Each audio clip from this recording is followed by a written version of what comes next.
Lucky, lucky, lucky me. Oh.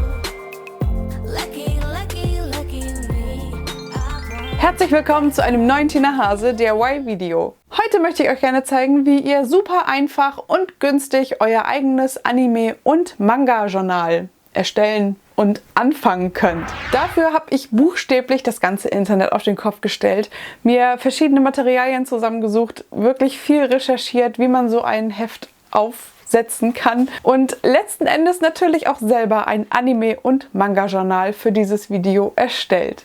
Dies hier ist mein Anime- und Manga-Journal. Ja, ich weiß, es ist noch ziemlich nackt, aber ich werde dir heute erstmal zeigen, wie ich dieses Anime-Journal überhaupt gefüllt und gestaltet habe. Und weil das doch etwas aufwendiger war, habe ich aus diesem Video 2 Teile für dich gemacht.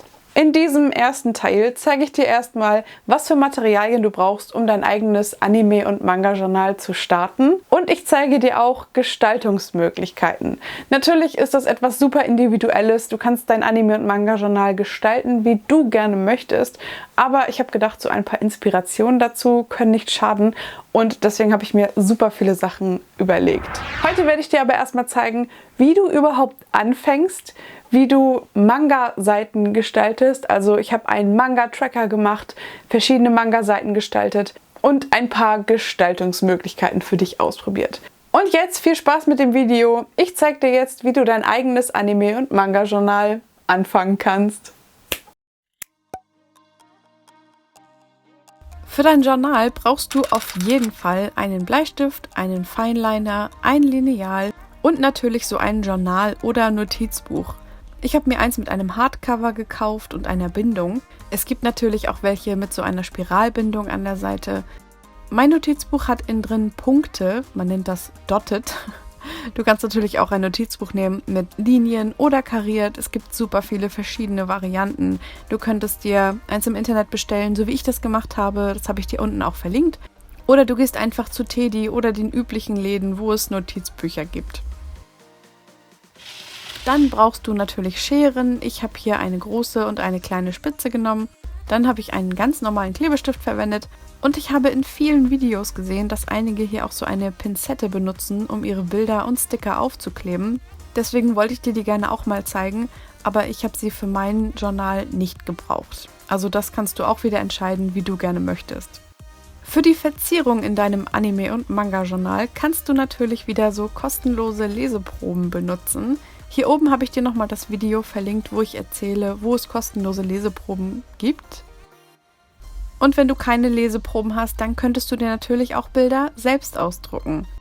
Ich habe mir ganz viele Bilder zu den Anime und Manga, die ich gerne in mein Journal einfügen wollte, heruntergeladen und die habe ich ganz einfach in einem Schreib- oder Textprogramm eingefügt und mir dann alle auf die richtige Größe zurechtgezogen.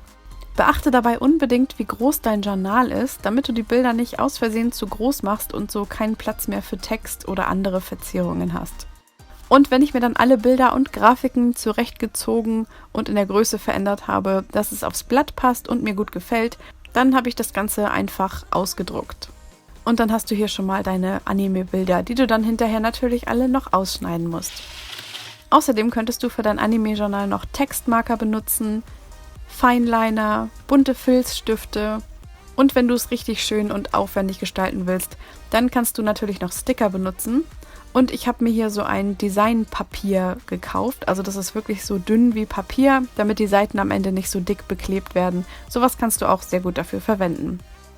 Und ein guter Tipp von mir, mach dir auf jeden Fall, bevor du startest, erstmal eine Liste, was du gerne in dein Anime- und Manga-Journal reinschreiben möchtest, was für Seiten du anlegen möchtest und welche Anime und Manga auf jeden Fall Platz in deinem Journal bekommen sollen.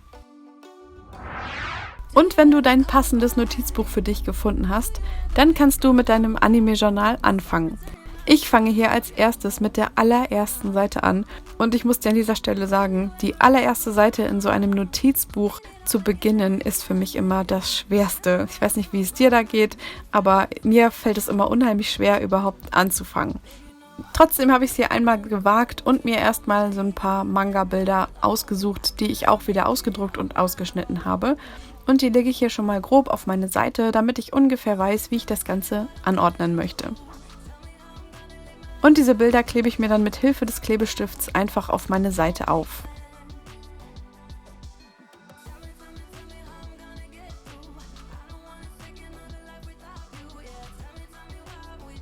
Alles, was hier so übersteht von diesen Manga-Bildern, schneide ich natürlich ab.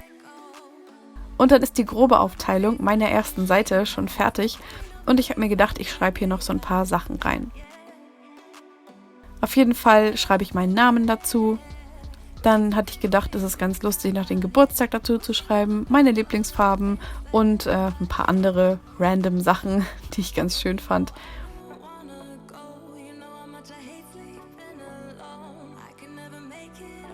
Und dann habe ich das Ganze noch ein bisschen mit Textmarkern angemalt und verziert und auch natürlich noch die andere Seite gestaltet. Hier habe ich auch noch ein paar Sticker dazu geklebt und ein paar andere Sachen dazu gemalt und ich bin sehr zufrieden mit der ersten Seite. Wie gesagt, du machst es einfach so, wie du möchtest. Das ist hier alles eine Inspiration, damit du ungefähr weißt, was du in deinem Anime- und Manga-Journal reinschreiben und reinkleben kannst. Und dann machen wir auch schon weiter mit der nächsten Seite. Für die nächste Seite habe ich mir überlegt, dass ich so eine Art Manga-Tracker anlege.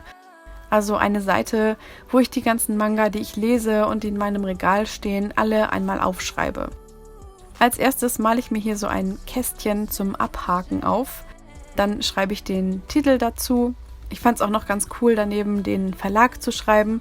Und darunter schreibe ich dann alle Bände auf. Also auch wirklich einzeln, damit ich die Bände, die ich gekauft und gelesen habe, hier auch abhaken kann. Dann habe ich mir gedacht, es ist ganz schön, die verschiedenen Verlage mit unterschiedlichen Textmarkern zu markieren. So ist es vielleicht etwas übersichtlicher. Und Reihen, die ich komplett gesammelt habe, hake ich dann hier in diesem kleinen Kästchen einfach ab, sodass ich am Ende einen guten Überblick über meine Manga-Reihen habe. Am besten lässt du nach diesem Tracker noch ein paar Seiten frei. Ich habe immer so 5 bis 10 freigelassen, weil es werden ja auf jeden Fall noch ein paar mehr dazukommen. Und dann kannst du dein Heft hier mit so einer Klammer fixieren und dann mit dem nächsten Thema weitermachen. Als erstes klebe ich mir hier wieder so ein paar Manga-Bilder auf. Das finde ich immer ganz schön. Und dann schreibe ich mir hier eine Manga-Wunschliste. Auch wieder mit solchen Kästchen am Anfang. Und dahinter schreibe ich einfach die Titel der Manga auf, die ich gerne mal lesen würde.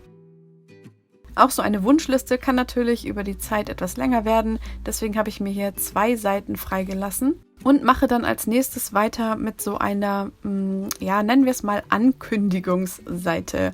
Also alles, was so in der Vorschau der Verlage gezeigt wird und angekündigt wird, habe ich mir hier so ein bisschen aufgeschrieben, weil ich das super interessant finde, das zu beobachten, was in den nächsten Monaten so für Manga erscheinen.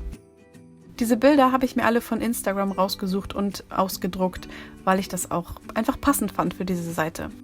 Und dann kannst du das so gestalten, wie ich das hier gemacht habe, einfach ein Datum mit hinschreiben und dann nach und nach auch wieder mit diesen Abhakkästchen die Manga aufschreiben, die dich in nächster Zeit interessieren, die im Laufe des Jahres noch so kommen.